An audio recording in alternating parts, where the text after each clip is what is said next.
there's iced coffee Yeah. and there's seltzer water. Yeah. Why isn't there seltzer iced coffee? My God, there is.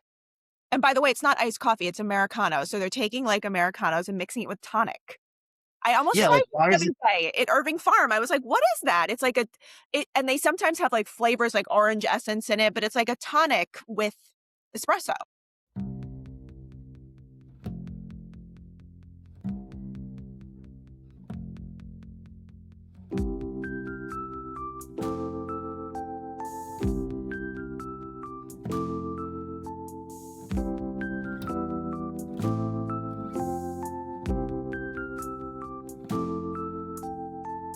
I love seltzer and I love coffee, so it's like two of my favorite things together. Yeah, all right. Work Lone out. Wolf it. We're no longer in music. We are consumer brands and the coffee business. So we have to say that we're the Lone Wolves podcast. And Every time. what are we going to talk about today, Lauren? I think we're going to talk about financing in music these days. Companies like Beat Bread doing upfront royalty payments up front. We're going to talk about how distribution companies are coming into that space. We're going to also talk about catalogs, acquisitions, and basically we're going to talk about easy ways for artists to monetize now that there's this whole other world outside of the major labels that caters to indie artists. How Yeah. are we thinking about it? But is there risk? Is there risk on both sides? Is it worth it? What does this mean? Companies are coming in, layoffs are happening at some other companies that we've been talking about. Who's going to win? Is it a good idea? Is it sustainable? Is it scalable? Yeah. Yeah, interesting. To level set, I was having a conversation about 3 years ago, or 2 years ago with the Hi-Fi guys. Hi-Fi was one of the early will give you a financial advance based on what your music is doing financially. And we will even like take into account like touring revenue or merch. Mm. And they were explaining to me the history of the space where labels were the only way to get money if you were an artist for 70 years. And Mhm. banks wanted nothing to do with music. They didn't get it. Artists are not stable assets if you're thinking about an Right. artist's career as a monetization or investment vehicle. And like, what if you could go into like Chase Bank and be like, all right, I'm going to open a laundromat. My collateral is like the building that I bought, or I want to buy a tractor for my farm. My collateral is like my 401k. Right. Artists with banks would be like, I want a loan. My collateral is like my music royalties. Catalogs. Right. And banks are like, I don't get that. Like, what does that Right. Right. mean? We hear that Napster's a thing. Like, give So us they're your just for collateral. Thanks. Yeah. so the longest time, that's why artists had to sign to labels Yeah. and get publishing deals. But it's been really interesting. Hi-Fi was one of the first. They were eventually sold to Block.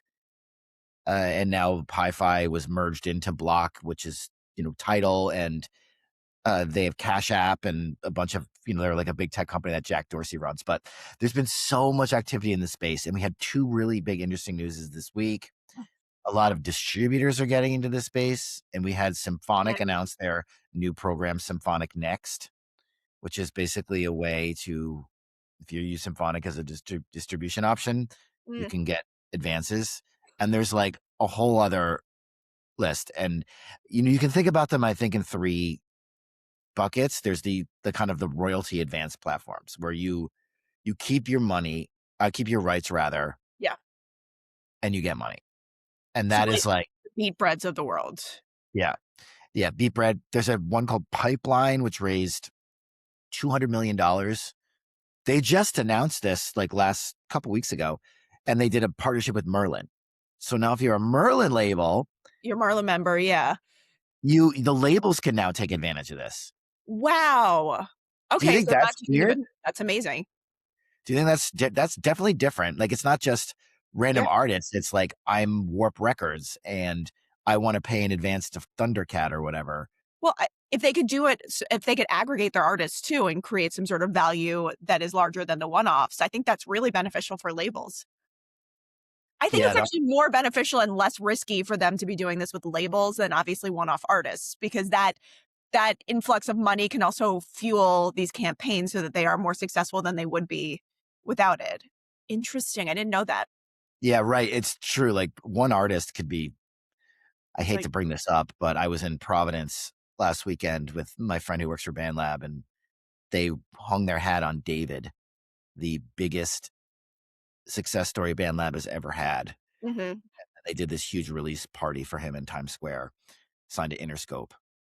David is now in prison for murdering his 14-year-old girlfriend.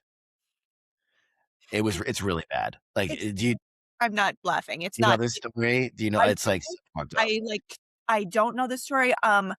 This is also why, like, that whole the pyramid strategy isn't good. Like, you can't just hang your hat on the top. Like, you have to create that more even flow of levels of artists, Yeah, because you never know what's gonna happen. I mean, being it's Tony too is artists, like that's like get arrested for something violent. That when I was at Warner's, we had a saying: the two ways to boost your catalog quickly was die. either die or get arrested for something violent. I Because wonder like how that, R. Kelly's catalog did after that.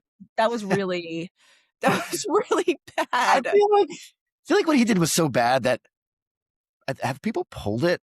They haven't pulled it, right? I don't think they've pulled it, but listen, even Michael Jackson did both, and he did his worst stuff posthumously. Like, he died, and everyone was like, "Oh my Yeah, god, great." That was yeah, probably great for the streaming world, but the sexual abuse stuff after, I feel like that was more polarizing than anything. I think they probably had yeah. a bunch of people like, no."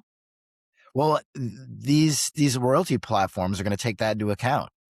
Like if you're Yeah, that's David, you get dropped from Interscope.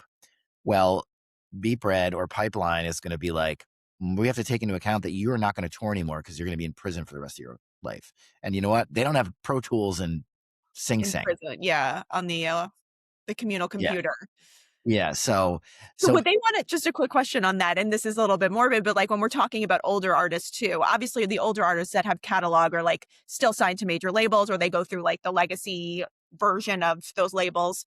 I wonder if they're, like, older artists who are independent would be more appealing to these companies for financing purposes because 'cause they're probably gonna die sooner. That's a terrible thing to think about. well, let's hold that thought because we're Okay. going to talk about the independent artists and now independent label pipeline of capital. We're going to talk about the catalog Mm. purchase Yeah. and advances, and that's where that would fit in. We'll get to that in a second. But just to go through this list, and I pulled up a list. I did some research. So Beep Red is probably one of the most well-known ones. Yeah. And then, full disclosure, Mindset, my music tech investment fund, is an advisor, an investor into Beep Red. Pipeline, I mentioned. Sound Royalties is also one that's been around a long time. It's based in Yes. Florida. It's interestingly good people there. It's being run by someone who used to work in for state lotteries, which is a similar kind of Yeah. business structure if you think about it. Roy-Fi, which is also powers the TuneCore Direct Advance. So Mhm. TuneCore has similar products to what Symphonic just announced, where if you're a TuneCore artist of a certain stature or activity, then you can get advances from TuneCore.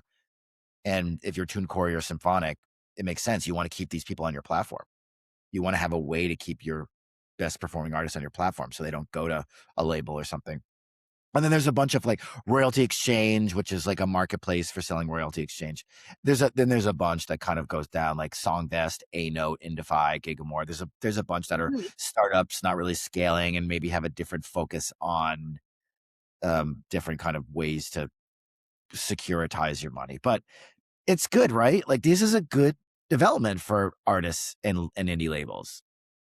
It is it's very much like the way I think about large catalog acquisitions when and I know we're not on that piece yet, but, like, there's we're talking about pieces of the industry. A piece of, like, signing to a major label is getting an advance, but there's all those other mechanisms built in, which is why I think having distribution services be part of this system of providing advances and whether it's through, through a regular advance or through catalog acquisition or calculations on what catalogs could be valued at.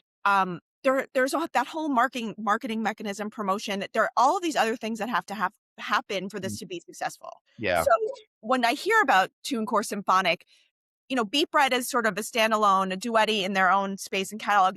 The marketing piece of it, there has to be like that continuous um treatment of the project to do well. And what Yeah. biggest bigger cat okay, wait, you bought the VC fund, bought the Dylan catalog for $1 trillion. What are you gonna do with it? Okay, you own this. Now, yes, of course, there's like catalog streaming revenue that comes in regardless of what you do around anniversaries, things like that. But there's other ways to really amp up the revenue from Yeah. these acquisitions. And you have to put a team together and you have to be strategic about it. Yeah. Well, not all rights and royalty flows are created equal, right? So Right. if you're with Beat Bread or Pipeline or Sound Royalties, you're probably an independent artist, and Right. you're probably like getting advances on your main stream, your masters, and your publishing. Right. Right. And you have to continue to work your music, and you probably have a manager, do it yourself, and then you have to pay back that pretty sizable advance because it's your whole royalty flow. And then there's like people who are buying just individual streams. They're not buying the master or the publishing. They're buying like the royalty share from the artist, Right. which is a passive.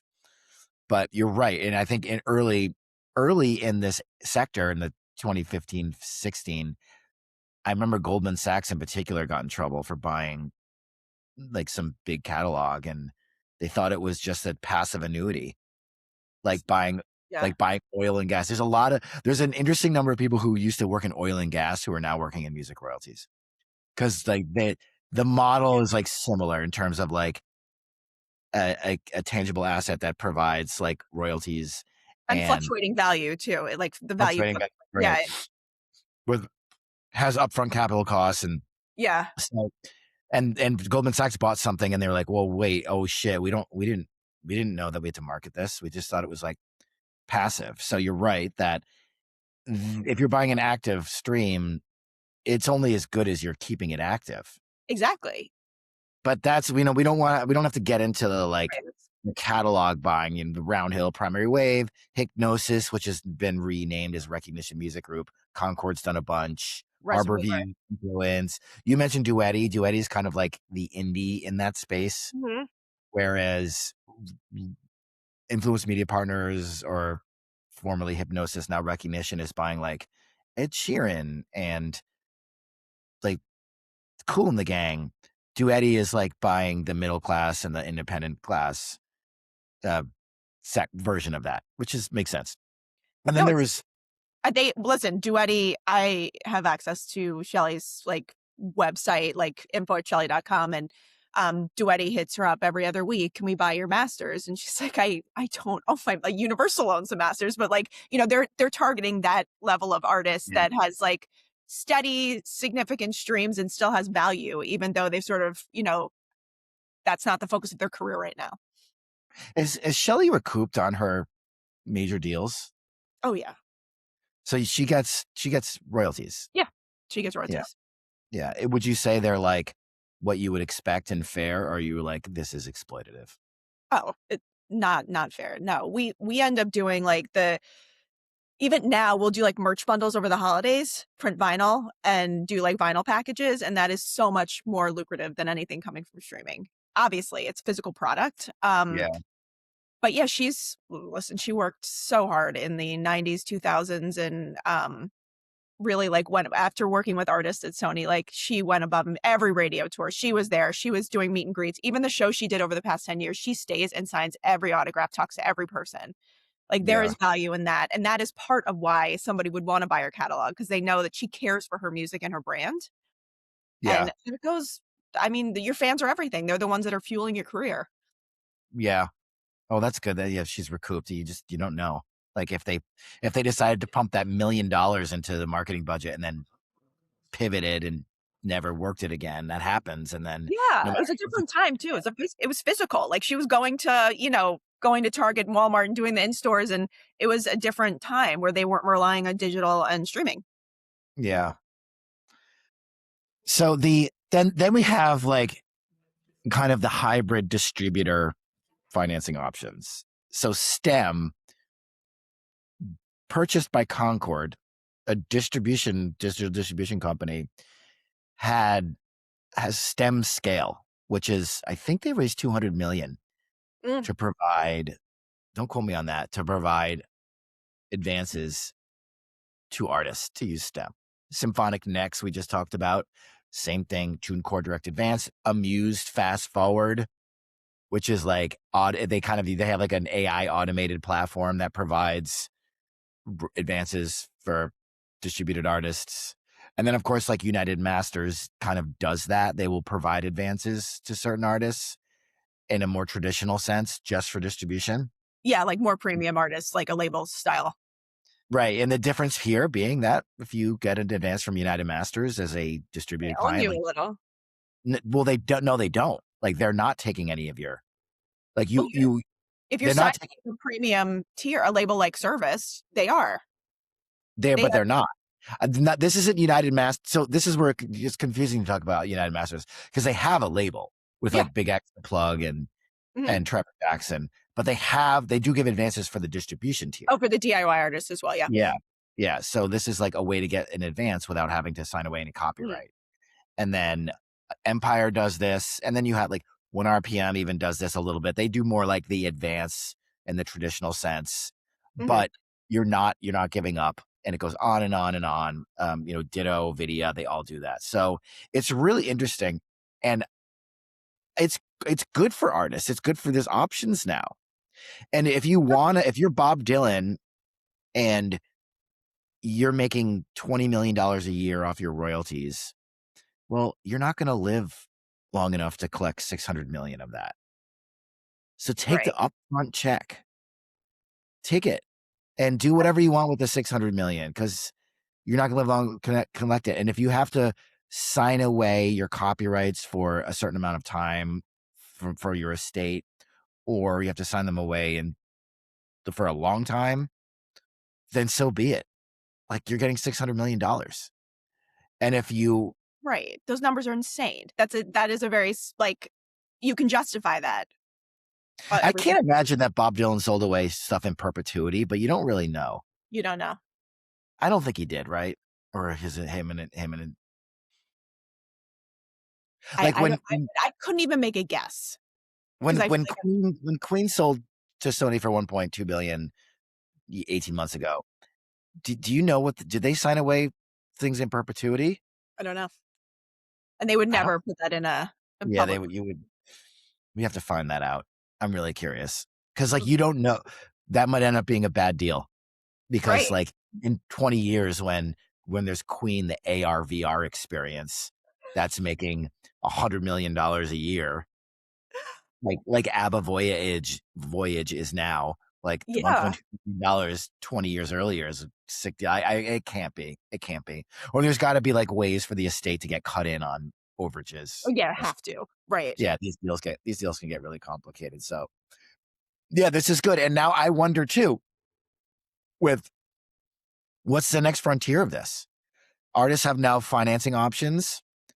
What's the next frontier? Like what kind of like micro transactions are going to be out there for artists? Also, and okay, thinking about this in a bigger picture too, how we talk about like the relevance of the major labels right now, which is kind of murky and they have their place, but okay, so all of this is happening. This is new. Like all of these different services.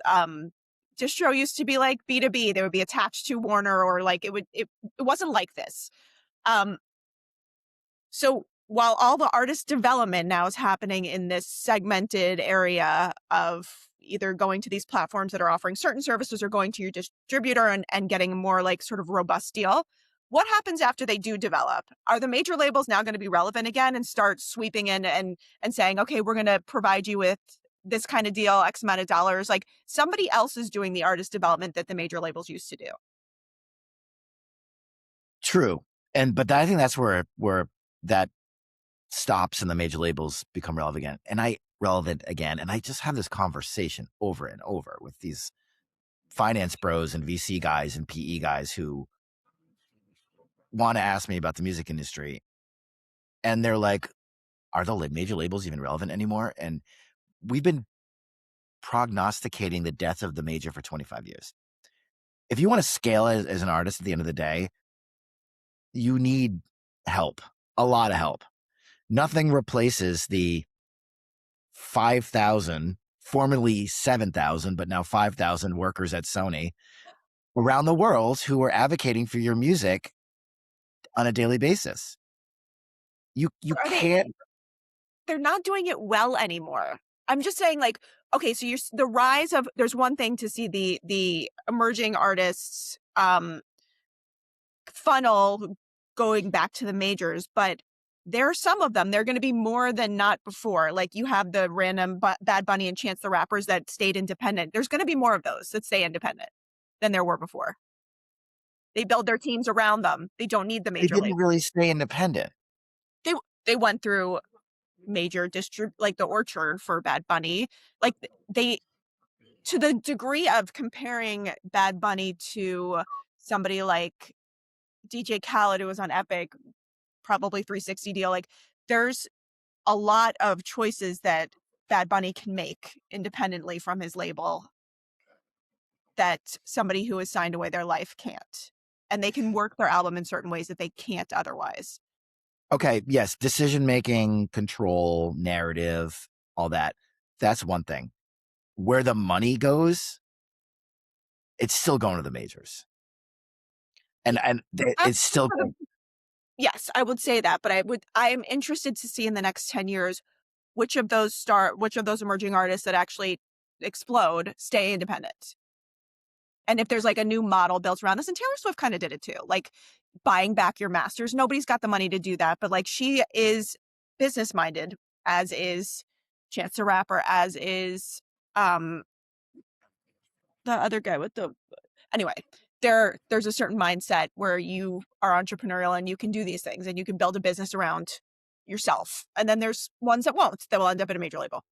right. So here's what Chance the Rapper and Bad Bunny have done though. They're like, all right, I'm gonna keep I'm gonna keep my rights. I'm gonna pay this very modest distribution fee to the Orchard. And in Chance the Rapper's case, it's ADA Radio. Warner's, and they're like, okay, and I'm gonna get a good deal because like Warner's and Sony really want me to be on the roster. Okay, now I need to pay for PR. Now I need to pay for a digital marketing team. Now I need to pay for a influencer marketing. Now I need to pay for commerce. You could go out and build your team Mhm. and do that, or you could just buy one off the shelf at Warner, Sony, who does it well. So even though these people are on royalty deals at majors, they're still paying quite a bit to the majors for all those services. And yes, they have more autonomy. And yes, they have more control over their campaigns, and the labels are just more like a transaction.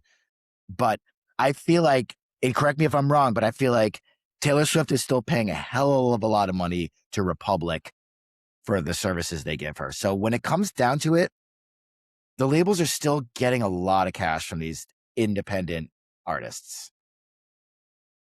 Yeah, I think it's about holding on to your rights. Like, yeah, it's like a la carte thing where you're paying for services feels different than it feels less exploitative to give away your rights to. I think there's something about Yeah. that control that would be if I was an artist, that would be like my dream to say, okay, well, I'm going to hire you to do this, but I am going to be in control of the rights to my music.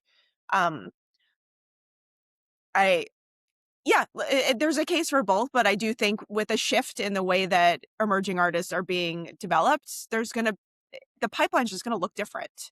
Or maybe there's Yeah. gonna be more mid-tier level labels, and it's not just about the 3 majors. Or these distribution companies will create an arm that could then you know, take that pipeline and develop it further. Yeah. I hope so. I hope We so want too. options because it's been tough for the indies, and that's not good for music, and it's not good for artists. And Yeah, it's not, and I respect companies like Merlin and A2IM that are really, like, standing up for the independent community, whether it's through, like, opportunities in marketing or, negotiating on their behalf because it's growing. It's growing every year.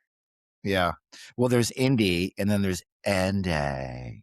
I said that to somebody the other day. I'm like, we need a new term for major versus indie. It's too fragmented. And I was like, oh no, my friend Lauren has this great one. If it's an independent artist on a major like Sony or AWOL, it's indie.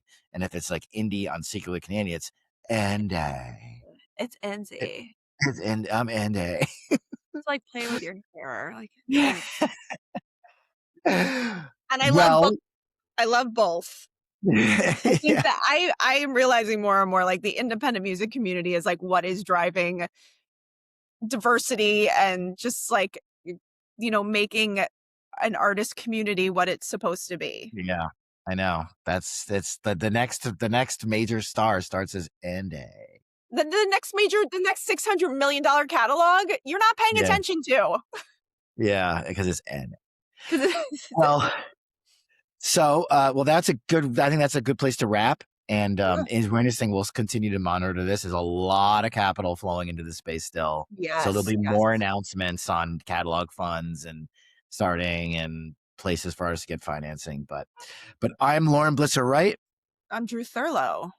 Thanks for joining us. And then don't forget to like, subscribe, and we'll see you next time. Share it too. Tell your friends.